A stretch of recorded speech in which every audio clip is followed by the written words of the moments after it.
Our history grounds us. Our history gives us a lot of confidence. We're not looking at the past to simply stay stuck in the past, but because we are so rooted, we also have the courage and the strength to try new things. One of the things that attracts me to this monastery in particular is that it is so contemporary, that it strives so much to be among the people and with the people and attentive to the issues of the people of this time and this place and indeed the whole world.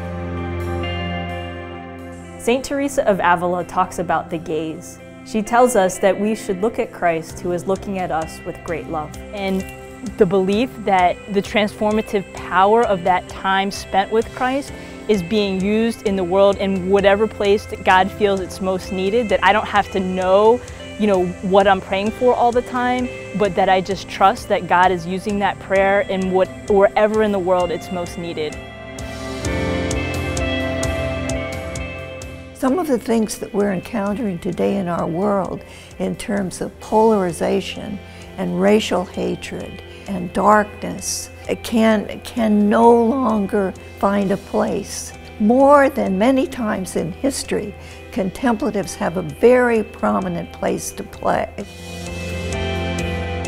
I worked for the German government. I worked for the UN. Later I felt that as much as I had gone out to change the world, to make it a better place, I really felt the call to a life of prayer, and that nothing else that I would do would be as fulfilling and as meaningful.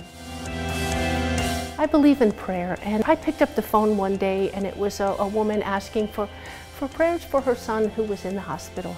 Just her faith in our prayers, her really desire for us to pray for her, it's humbling.